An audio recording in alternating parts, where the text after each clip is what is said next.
I want to take a second to talk about caffeine. Make no mistake about it, caffeine is a drug, and like with any drug, uh, it reacts to each individual differently. Some people can function on more caffeine than others and don't have the same symptoms or drawbacks.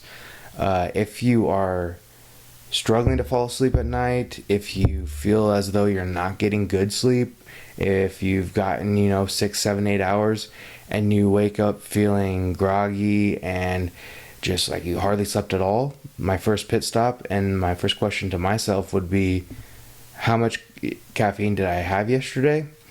The day before, how much caffeine did I have? When did I stop drinking it?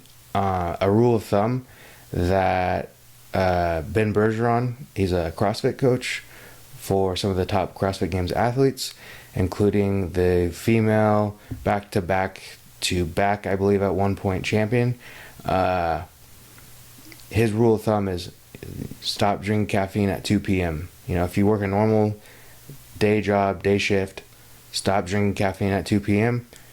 Gives you a few hours, fall asleep, you won't be stimulated, you won't be laying there awake at night, hopefully. There could be other things going on. There could be other things, but the easy fix is caffeine. And I think a lot of times nowadays we're not recognizing it as a mind-altering substance, a drug, and we're not recognizing it as the powerful thing it is. A lot of us don't understand how much caffeine we're putting into our bodies. Something that made me realize that is last January, I do this for like a New Year's resolution type of thing. I do a month of cutting something out that I feel I am consuming too much of, or that is too heavily involved in my life, or something that will challenge me to change a habit. 1 year it was chocolate. Last year it was caffeine. And I realized that the improvement of sleep that I got during that month was,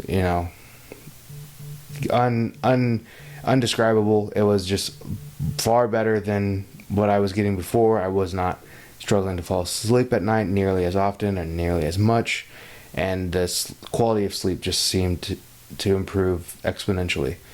So that's all I'm going to get into about caffeine at the moment. I just wanted to put a little basic thing out there about, we do need to recognize it as this drug and this mind-altering substance, because that's what it is, and it's not good to overconsume anything, especially when it's as powerful as caffeine can be. And especially depending on the person you are, I know caffeine can hit me pretty hard sometimes, and sometimes it doesn't. Sometimes I get tired after caffeine, so it's not always the same reaction. It's not always the same case, especially person to person or day to day. But look into it and try to cut back on your caffeine when you can. It's as much as you can. Just limit the things that you don't 100% need. And you need vitamins, you need minerals, you need plants, you need meat. So I know that some people, you don't need meat, but you need protein. You just need a well-balanced diet, and caffeine isn't necessarily a part of that. Like, it doesn't need to be there for you to survive.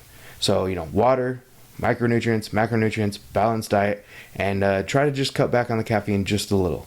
Because I think, like myself included, most of us drink or consume probably a little bit too much caffeine, I think we could all admit. So keep that in mind. Take it with a grain of salt. And I hope you have a wonderful day.